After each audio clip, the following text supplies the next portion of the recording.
welcome to Talkin' Sunday Readings. My name is Ann Carter. I am here again with Pastor Richard Stadler and with Father Chuck Carter, and we are discussing the readings for the 12th Sunday after Pentecost. They are the Old Testament, Proverbs 25, verses 2 through 10. The New Testament, we are finishing up the book of Hebrews that we have been talking about for the last several weeks. We're in chapter 13 now, verses 1 through 17. And our New Testament gospel is the book of Luke, chapter 14, verses 1 through 17. A reading from Proverbs.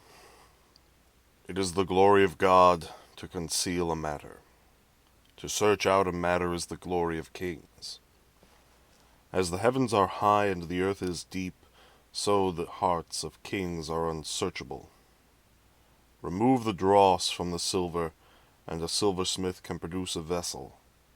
Remove wicked officials from the king's presence, and the throne will be established through righteousness.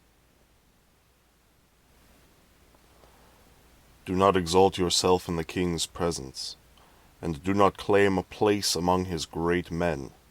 It is better for him to say to you, "Come up here," than for him to humiliate you before his nobles. What you have seen with your eyes, do not bring hastily to court. For what will you do in the end if your neighbor puts you to shame? If you take your neighbor to court, do not betray another's confidence, or the one who hears it may shame you, and the charge against you will stand. While most people are going to hear maybe just two verses, Proverbs 25, verses 6 and 7, many will hear all of them. And I was pleased to see Proverbs 25, verse 2. I have it on my cupboard on a post-it note. I just love this verse. It is the glory of God to conceal things, but the glory of kings is to search things out. I love the idea of God not revealing everything, of him keeping some secret, some mystery that he wants people to seek out and in so doing find him. Why that brings me comfort, I don't know, but I think it's fun. As scientists have tried to discover the secrets of the origins of the universe, and they come upon answers, and then they discover that they're not the right answers. We've discovered something else, and we've discovered something else, and we've discovered something else, and God is going to be at the end of science, of math, of all things. There's a puzzle in your favorite verse with the verse after that I have not been able to resolve. Why it mentions that the glory of the kings is to search things out. So that's the attribute of a king. A king. All right? But then it says, the heart of kings is unsearchable. And so he apparently, you can't get into understanding what he's all about. And I'm wondering, why is that put here in juxtaposition with one another? Do you have any guesses on that? I'm just calling to mind, the human heart and mind are a mystery.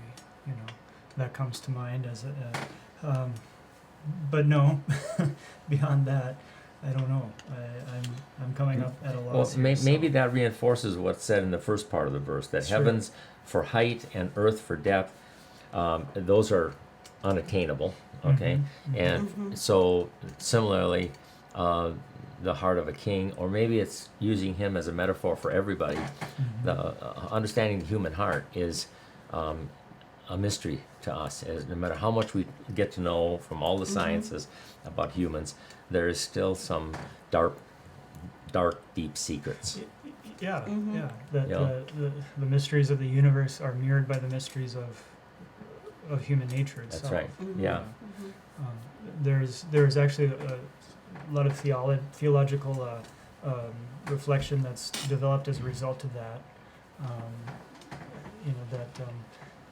In the Christian East, for instance, a theologian named Maximus the Confessor talks about how there is the cosmos, the macrocosmos, the world around us, and then within each of us is a microcosmos. Yeah. That there's a world within us, and insofar as God dwells within us, takes up his residence within our hearts, the fullness of the universe exists within as well. And so there's kind of this the big mysteries, the small mysteries, and talk to an astrophysicist and then talk to a particle physicist, and they Yeah. can kind of tell you that there's a big world and a small world too. So And we should not stop seeking the truth Yeah. about all of it. Yeah. The main verses, though, verses 6 to 7, are mirrored very well in Luke. Yeah. So, shall we skip that for the time being and talk about Hebrews 13? well, before Or we do, I okay. just want to reinforce for our listeners, verse 17, let your foot be seldom in your neighbor's house, otherwise your neighbor will become weary of you and hate you. So that's just some practical advice for our listeners today. A reading from Hebrews. Keep on loving one another as brothers and sisters. Do not forget to show hospitality to strangers, for by so doing some people have shown hospitality to angels without knowing it. Continue to remember those in prison as if you were together with them in prison, and those who are mistreated as if you yourselves were suffering. Marriage should be honored by all, and the marriage bed kept pure. For God will judge the adulterer and all the sexually immoral. Keep your lives free from the love of money, and be content with what you have, because God has said, "Never will I leave you, never will I forsake you." So we say with confidence, "The Lord is my helper, I will not be afraid. What can mere mortals do to me?" Remember your leaders who spoke the word of God to you. Consider the outcome of their way of life and imitate their faith. Jesus Christ is the same yesterday and today and forever. Do not be carried away by all kinds of strange teachings. It is good for our hearts to be strengthened by grace, not by eating ceremonial foods, which is of no benefit to those who do so. We have an altar from which those who minister at the tabernacle have no right to eat. The high priest carries the blood of animals into the most holy place as a sin offering, but the bodies are burned outside the camp. And so Jesus also suffered outside the city gate to make the people holy through his blood. Let us then go to him outside the camp, bearing the disgrace he bore. For here we do not have an enduring city, but we are looking for the city that is to come. Through Jesus Christ, therefore, let us continually offer to God a sacrifice of praise, the fruit of lips that openly profess his name. And do not forget to do good and to share with others, for with such sacrifices God is pleased. Have confidence in your leaders and submit to their authority, because they keep watch over you as those who must give an account. Do this so that their work will be a joy, not a burden, for that would be of no benefit to you. Yeah, well, and there's a lot of other practical advice in here. There's a like- lot. There's a lot. Yeah, there's in- a lot. Well, I mean, like Yeah. in verse 4, take away the dross from the silver and the smith as a material for a vessel. There you go. If you Yeah. use that as a metaphor for human life, sometimes when you lose some things, you actually, it refines you and Sure. it focuses your life, Sure. you know, and so there's just a lot of good There practical are. advice in this. Argue your case with your neighbor directly and do not disclose another's secret. Well, have we broken that law and, Yeah. and that rule of living with people in today's day and age with Facebook and everything? And then he talks about the consequences Yeah, of the that in the next consequences. verse. Yeah, you know? someone else who hears you will bring shame upon you, and your ill repute will have no end. Yeah, right. We've seen that. Over mul- and over and Yeah. over and over. Yep. So Yep. So Hebrews, the end of Hebrews, we're talking about mutual love and the examples of love as it's demonstrated in our life, showing hospitality. This has always intrigued me. Do not neglect to show hospitality to strangers, for by doing that, some have entertained angels without knowing it. I think that's a little foreign to us because in our culture now, we entertain people we know.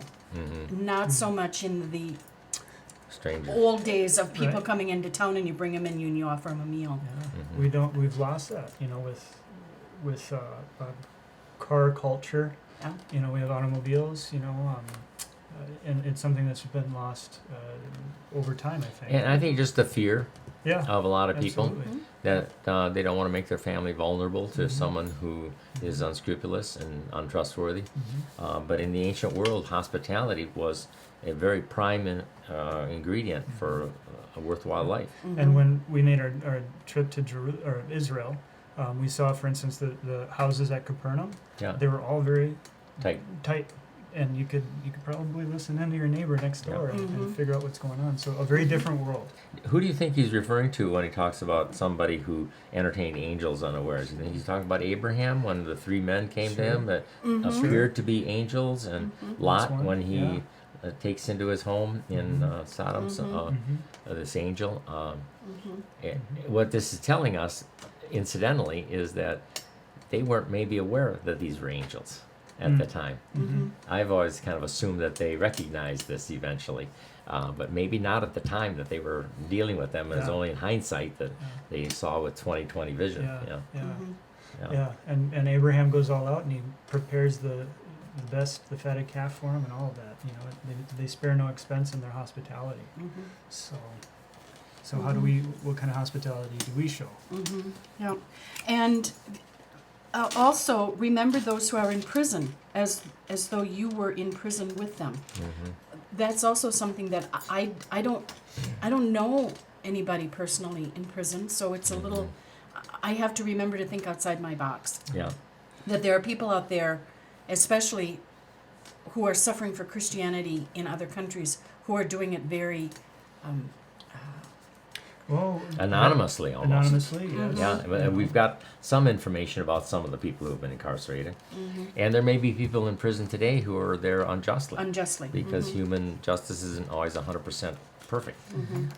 And so, I'm sure most pastors have had calls to visit people in prison, and so they get to bring some hope to the people in prison. But the average person, unless they volunteer for some prison ministry, may easily let that fall off their radar screen. Yeah. Yeah, again, in the old days, if you were in prison, your family had to support you. Yeah. So you were to bring food, etc., for your family, otherwise they would have died. That's beside the point. What's interesting in verse 15 is that he urges us now to offer sacrifices of praise with our lips. And I wonder if there isn't a contrast there with the sacrifices of the temple, which were sacrifices of animals. And so he's saying, now you've still got a way to offer sacrifices, especially if this is written after the destruction of the temple. And that is with your worship. You can offer sacrifices. And these sacrifices bring you closer to God, and that was one of the main elements or purposes of the sacrifices in the Old Testament, was it gave you a safe way for a sinner to get close to God and to be blessed by God and to be forgiven by God. And so these prescribed sacrifices were the way that you could do it. And if you try to deviate and get creative, then you'd be destroyed, like Aaron's two sons who brought strange fire before the Lord. Okay.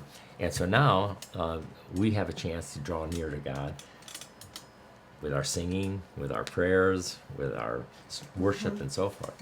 It's kind of a neat picture. Yeah, you know. and when you do that, when you acknowledge that God is the giver of all things, it draws you to Him. Exactly. Because you're not thinking you're doing it yourself. Right. You are in relationship with the one who provided everything, and what is the response but that you thank Him and you praise Him for all He has done. And that is the Alexander Schmemann, Orthodox theologian, talks about this, that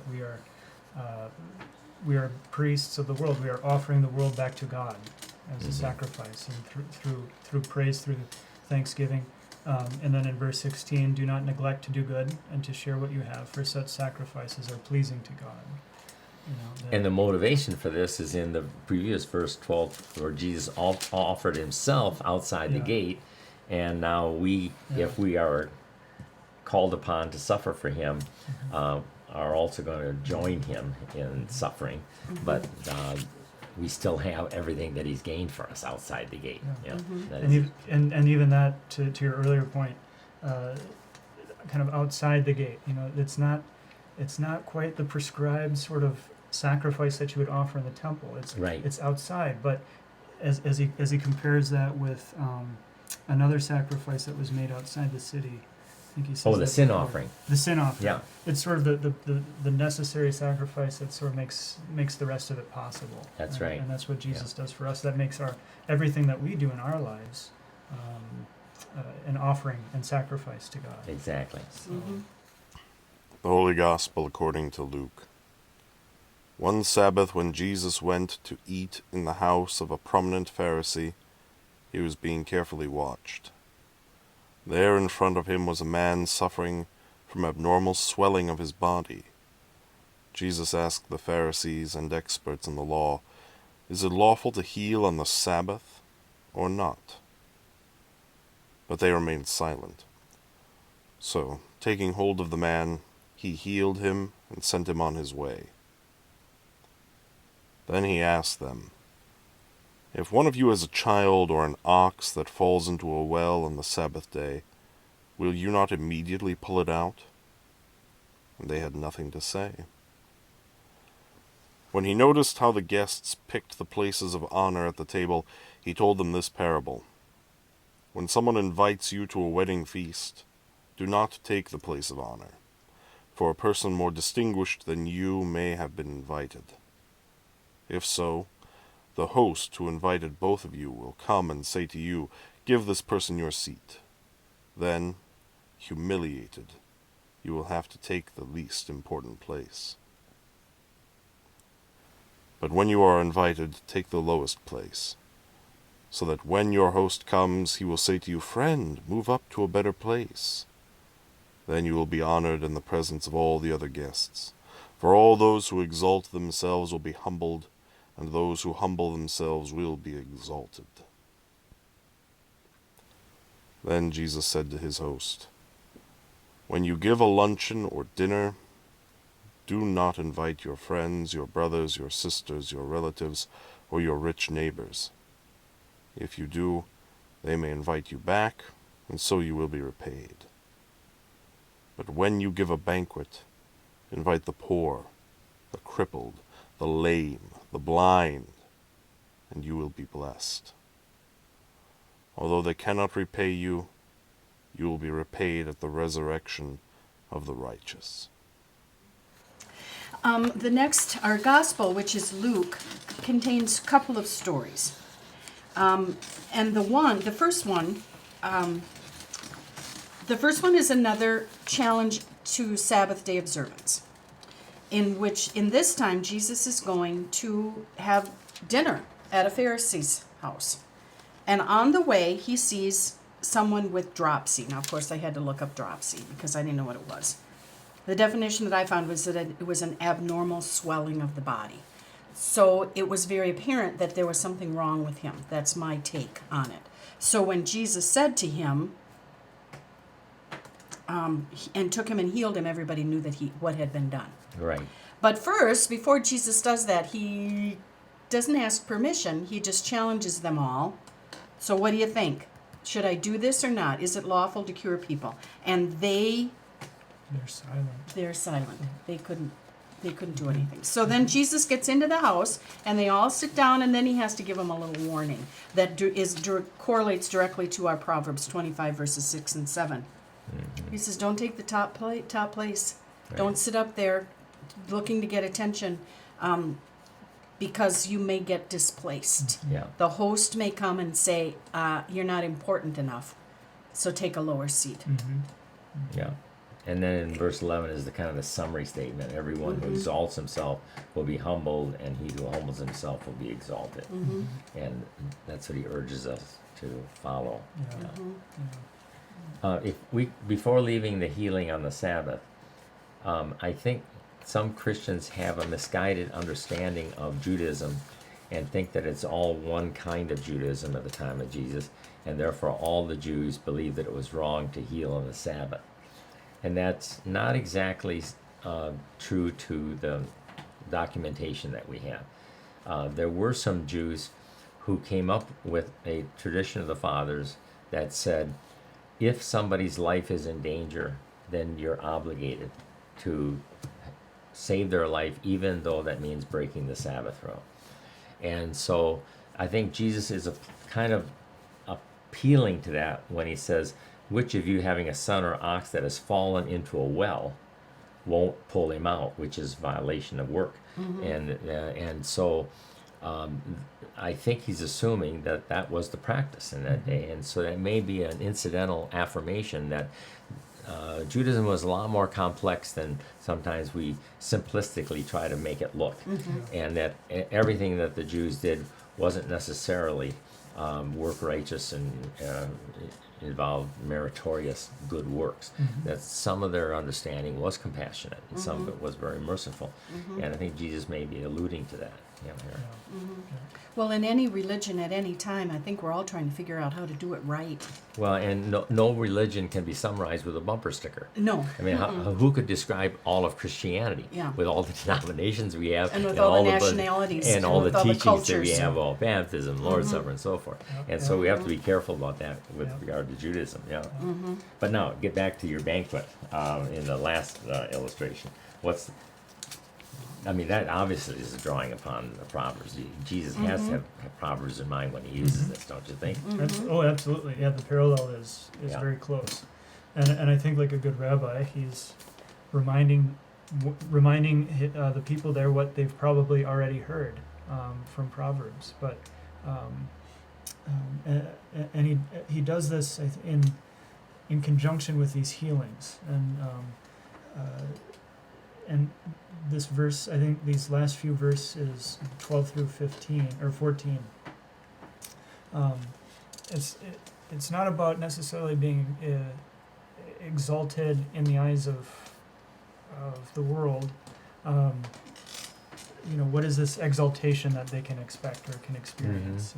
I think is a question that arises. He says in verses 12 through 14 that if you hold a luncheon or a dinner, don't invite rich people, your friends, neighbors, but invite the poor, the crippled, the lame, and the blind, because they cannot repay you. You will be repaid at the resurrection of the righteous. Yeah. So, doing things for the sake of worldly laud, worldly praise, it sort of cheapens it. Well, and that was always the tension I faced Uh-huh. as a pastor when we would do service projects for the community or so on. Is it'd be nice to put it in the paper and let everybody know this is what our congregation was doing, because that's a way of saying, and if you're in that category, you're welcome too to take advantage of that. So it helps publicize what you hope to make available. But at the same time, you want to make sure you're not just trying to stroke yourself and give yourself a public status. Oh, they're the congregation that is so thoughtful and compassionate and helpful, And so I guess we're never completely 100% pure in our motives. So you just finally have to do the best you can. Do the best you can. But this is certainly a way of challenging some of the ways that good work is done, for notoriety and status. So. Very good. Thank you once again for joining us. We appreciate your support. I hope that these lessons will bless your worship on Sunday. We ask that you like us. We know you like us because you're watching. Please share us, and we'll see you again next time. Thank you.